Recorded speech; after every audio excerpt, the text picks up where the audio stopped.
one of the biggest stars in collegiate athletics get benched for a half, and coach says, well, I just pulled her. I made the decision. I told her to sit down next to me.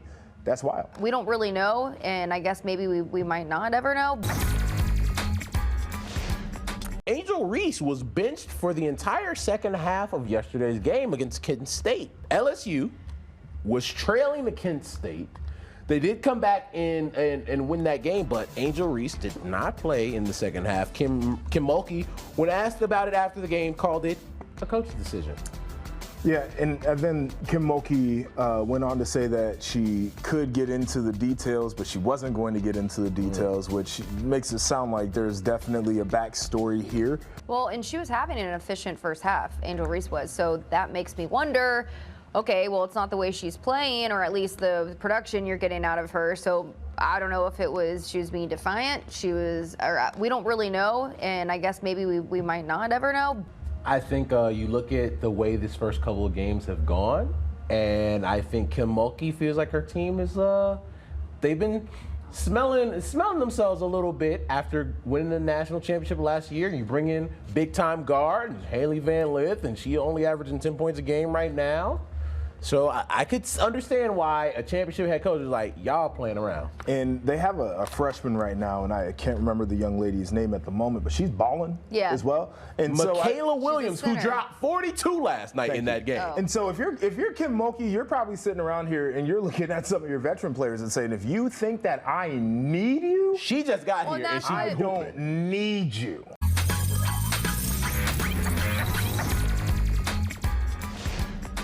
Welcome back to the Clubhouse. Listen, it's been a strange start for Angel Reese and the defending champs, the LSU Tigers. After being absent without an explanation from Friday's game against Southeast Louisiana, Angel broke her silence on X, saying, quote, please don't believe everything you read. Is the don't believe everything you read. The only thing I read is the quote from your coach. Coach's decision.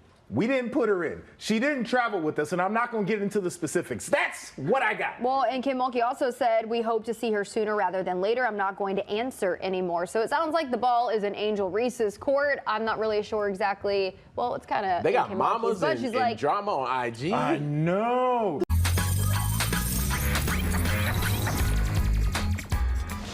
Let's get to women's college hoops here. And Angel Reese, she is set to return for LSU after a 4-game absence for undisclosed reasons. Now LSU, they're facing number 9 Virginia Tech. So this is a big game for them. But what questions would you like to be answered concerning this whole situation, right? One, is this something that they're going to have to worry about all year long? Well, and because this is the thing with transparency.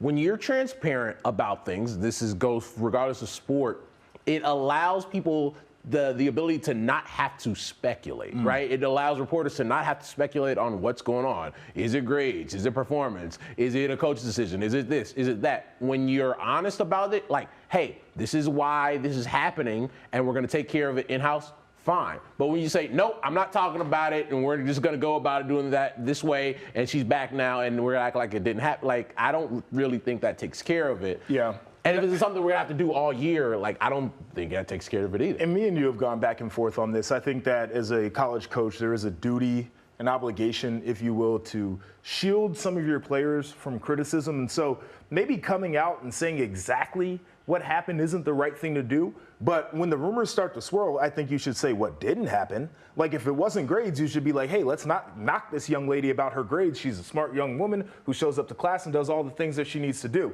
But to your point, I would just like to know, right? Like, I think a lot of us would have been comfortable if we knew a little bit more of what was going on and how we proceed forward from this situation. Which makes me think that maybe it was something within the locker room, maybe between players. And so as the head coach, I do respect the fact, I understand what you guys are saying, but I respect the fact that she was calling it a family, right? She's like, when you have your family issues, you don't go around and talk about it. Well, the Kardashians air out all their family issues. Well, they're not like other families here, but I do respect that fact. She's like, listen, we're going to stay in-house because you want to keep that trust. It's early in the season. You don't want to do anything that could, break this team, because this is a team that's contending for a national title. Yeah, I think it was the other reason why you wanted to nip whatever was going on in the bud early on, too. Like, you don't want the issues to fester in the locker room all season long, and then you get to tournament time, and all of a sudden everybody's on a different page.